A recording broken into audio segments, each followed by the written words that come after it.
ஒரு ராட்சச கொட்டைக்கு அடியில் சிக்கி மூச்சு திணறி அழுதது சுட்டி அணில்.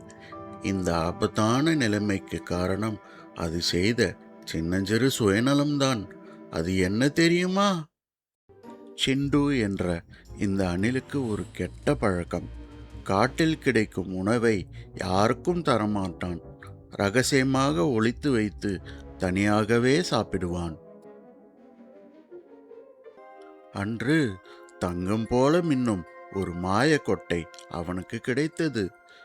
அதன் இனிய வாசனை சிண்டுவுக்கு மிகுந்த ஆசையை தூண்ட அதை ஆசையாக தூக்கினான்.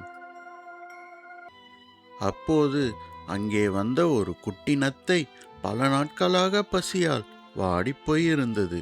தனக்கும் கொஞ்சம் உணவு வேண்டும் என பாவமாக சிண்டுவிடம் கெஞ்சியது. சிண்டுவின் கையில் இருந்த மாயக்கொட்டை திடீரென்று தேங்காய் அளவுக்கு பெரியதாக மாறியது. யாருக்கும் தரவில்லை என்றால் உணவு பெரியதாகிறதே என்று அவன் பேராசைப்பட்டான். மிகவும் பசியால் துடித்த நத்தை மீண்டும் சிண்டுவிடம் கெஞ்சியது. ஆனால் சிண்டு நத்தையை இரக்கமின்றி விரட்டி அடித்தான். இப்போது அந்த மாயக்கொட்டை ஒரு பாறை அளவுக்கு பிரம்மாண்டமாக வளர்ந்தது. அப்பொழுதும் அந்த மாயக்கொட்டையை தூக்கிச் சென்று மறைத்து வைக்க முயற்சி செய்தான் சிண்டு. ஆனால் அவனால் அது முடியவில்லை. பேராசை கண்ணை மறைக்க இனி வாழ்நாள் முழுவதும் உணவு கிடைத்துவிட்டது என்ற கர்வத்தில் சிண்டு அந்த ராட்சச கொட்டையின் அருகில் குதித்து மகிழ்ந்தான். பாறை சரிந்து விழ சிண்டு ஒரு குழிக்குள் விழுந்து விட்டான்.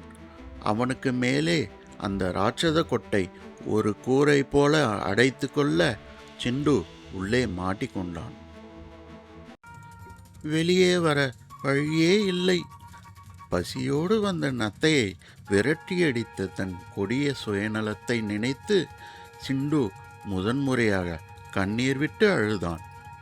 அப்போது அந்த இருட்டில் ஒரு மெல்லிய சத்தம் கேட்டது. அந்த ராட்சத கொட்டையை ஏதோ ஒன்று கடித்து குடையும் சத்தம். அது என்னவாக இருக்கும்? அந்த மந்திர கொட்டையில் ஒரு சிறிய துளை விழுந்தது. வழியை எட்டி பார்த்தால் சிண்டுவால் இரக்கமின்றி விரட்டி அடிக்கப்பட்ட அதே குட்டி நத்தை அவனை காப்பாற்ற வந்திருந்தது. தன்னிடம் உணவு தர மறுத்த ஒருவனுக்காக உயிரை பணயம் வைத்து காப்பாற்றிய நத்தையின் அன்பை பார்த்து சிண்டுவின் இதயம் உடைந்தது. அவன் பத்திரமாக வெளியே வந்தான். தன் தவறை உணர்ந்த சிண்டு வெட்கத்தால் தலை குனிந்தான். உடனே அந்த பெரிய மாயக்கொட்டையை உடைத்து முதன்முறையாக நத்தைக்கு அன்போடு ஊட்டிவிட்டான்.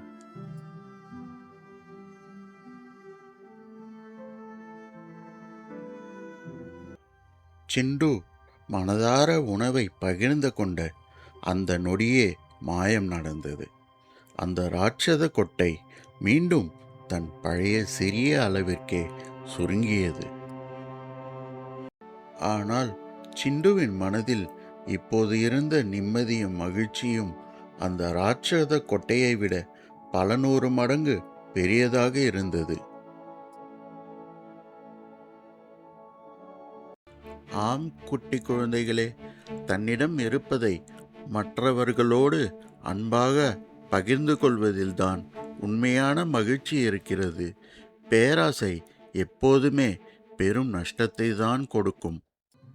இந்த கதை உங்களுக்கு பிடித்திருந்தால் உடனே வீடியோவை லைக் பண்ணுங்க.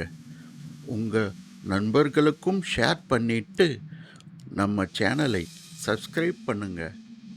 நன்றி.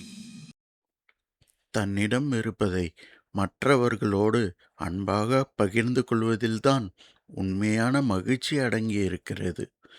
பேராசை பெருநஷ்டம். நன்றி. மீண்டும் ஒரு நல்ல கதையுடன் உங்களை சந்திக்கும் வரை உங்கள் சரவணன். அறிவு ஒளி தமிழ் ஸ்டோரிஸ் யூடியூப் சேனலுக்காக. நன்றி. வணக்கம்.